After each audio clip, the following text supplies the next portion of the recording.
Prime Minister Mark Carney pulled his country's negotiators from trade talks with the U.S. on Friday evening, just hours before the Trump administration's new round of tariffs were set to get into effect. This decision followed weeks of intense negotiations between the two nations over President Trump's proposed 50% tariffs on $20 billion worth of Canadian goods. These new tariffs, which are originally scheduled to go into effect on Wednesday, would impact a range of goods, including wine, hockey sticks, cement, plywood, and more.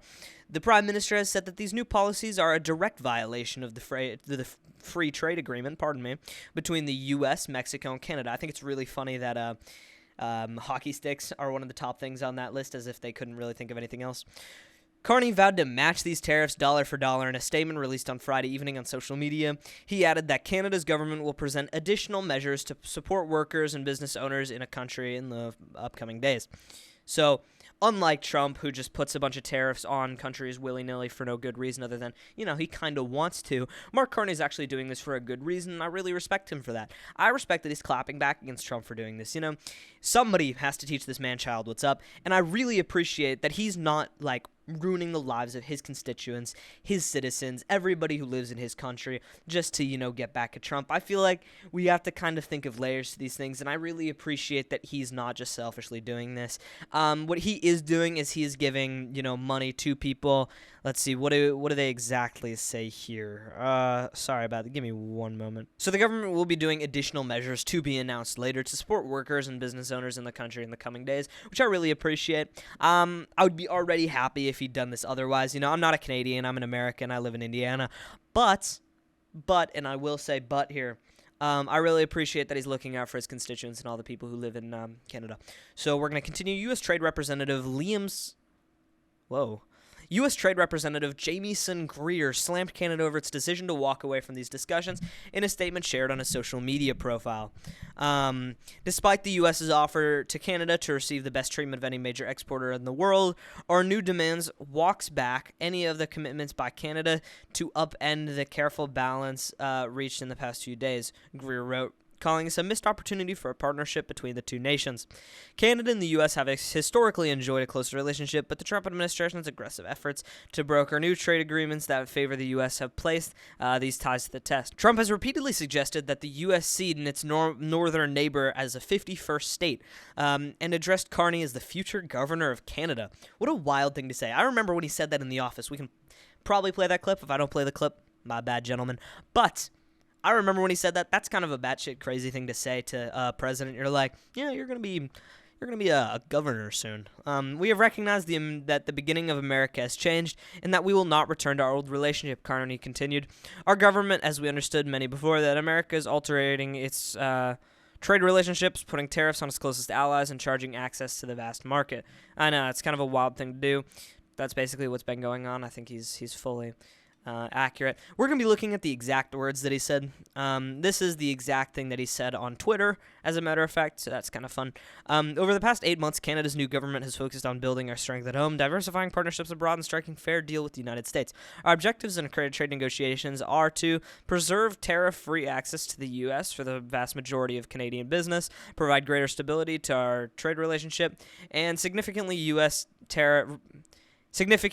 reduce U.S. tariffs on our key strategic industries so that Canadian businesses in these sectors will have the best access of any of the world, protect our small and medium-sized businesses, the lifeblood of our community, including removing the imminent threat of new tariffs and maintaining our flexibility, independence, sovereignty, and we'll keep building the Canada that we want.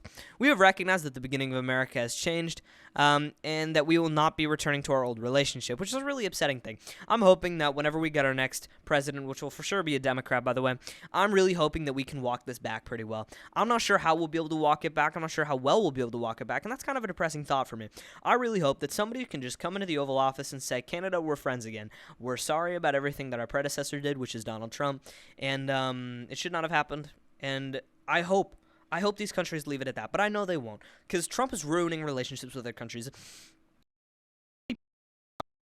that are just triggered MAGA people who just start spewing BS. Like, oh, this guy has Trump derangement syndrome. Somebody said that I look like a glowed down, I don't even remember, Bella Ramsey, which I thought was pretty funny. I didn't give him kudos for that, but I thought that was one of the funniest insults I'd ever heard. But I think the point of what I'm trying to say here is there's so many MAGA people who are just triggered but what I'm saying here. But you guys have to understand that he is ruining the future of our country. He's not doing a great job right now, but we have to also consider the awful job that he's doing for us in the future. Because what he's doing for us is just ruining us. In the future, we're going to have to deal with these things that he's caused. We're going to have to deal with the inflation. If we're not seeing the economy right now, we're going to see it in the future. Right now, we're just still kind of cresting through Biden's economy, which wasn't great. Let's be honest here.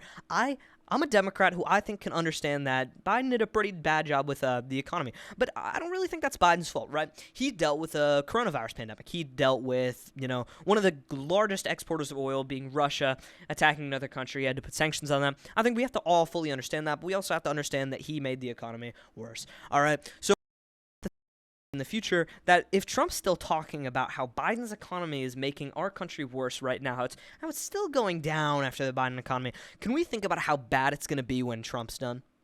Have we thought about how bad it's going to be when our friend the insider trader is done? Have we thought about how bad it's going to be in a couple years when we have to deal with all these countries being angry at us, all these countries who have been scared of us for the last couple years, not because of our intimidating leadership, because we have a genuine dumbass he's a genuine threat to other countries. So that's why they don't fight it. That's why they don't fight us on anything like Mark Carney's doing here. That's why they don't fight us on this stuff. It's because they're afraid of what Trump might do. He might do something like this. He might attack them. He might just cut off military support with them like he did this week, actually, with South Korea.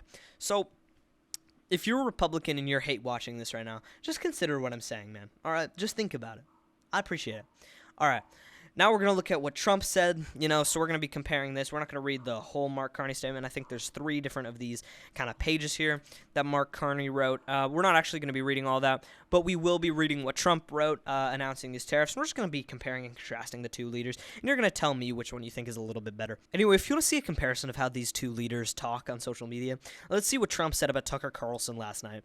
He said this at 10:37 p.m. Eastern Time, which is coincidentally when this aired, so he was clearly watching it, which I kind of relish the fact of. Anyway, I don't like any of these 3 people. Just because they hate Trump doesn't mean I like them. I still really don't like, Senator Marjorie Taylor Greene. Former Senator Marjorie Taylor Greene. I don't appreciate that. The one I'm like most of all these 3 people is Thomas Massie. I really appreciate him. I don't support his policy for the most part, but I really appreciate him as a person. And I appreciate Tucker Carlson for standing up against Trump. So anyway, let's see what Trump said. Tucker Carlson just met with lightweight former Congressman Thomas Massie, which is funny that he is former in quotations, considering he's not a former congressman. He is currently in Congress. And Marjorie Traitor Greene. Losers all. Tucker's views have fallen through the floor and will only get worse. Nobody cares about him any longer, that he has become totally irrelevant and happens to be, surprisingly, a very low IQ individual, which is funny seeing as, Tucker Carlson spent almost a decade supporting Trump. He could barely get out of college, and maybe he didn't, which he did, but only really dumb people can't make it through that wonderful 4-year time in life, which is a really bold thing to say when, like, half of your voter base didn't, even get to college. Tucker wants to run for political office, but he should be required to take a cognitive test. Only you take cognitive tests, man. He's got no chance, but he could probably take a couple of points away, whatever Republican ticket has to be. Tucker is a loser and always has been. Marjorie Taylor Greene turns to brown under stress, because her name is Marjorie Taylor Greene. A highly neurotic young woman went to the ultra-conservative to a liberal fool, in a matter of weeks, because I refused to return her phone calls, which he omits a really interesting part of that. He says he refuses to return her phone calls where, she was saying that her son was getting death threats. Not because I don't like her, but because I had no time, and also I didn't care. It's not what it says, but, She went down in the polls in Georgia because I took away my endorsement and would have had no chance at winning, so she, just like everyone else, quit! Thomas Massie turned out to be a failed politician and a real jerk because he introduced a bill to get your name released in the Epstein files. He was really wonderful to vote no on everything, no matter how good, how strong, or proper legislation that would be. He votes with Trump 92% of the time. What a team this would be. 3 losers and a pocket full of change. This would only have a chance, the only chance they have to join the radical left Democrats and try to and try breaking into the primary system. To all of them I say, praise be to Allah, Donald J. Trump. There's a lot of grifting there, and a lot of stuff that might, alienate some of his people, like praise be to Allah. Who says that? Anyway, that's what I think. I'll let you do with, that little comparison, what with you will. If you appreciate the First Amendment, which I hope all of you do, if you appreciate the First Amendment, then you're not going to like this. YouTube has been censoring my content. I know. Isn't that insane? So we have to fight back. Like this video, subscribe, and comment what you think about all of this, and I'll keep you up to date in return. I know. I'm a really good businessman. All right, so you guys go ahead and do that. I'll record another show of this podcast for you. I'll see you guys around.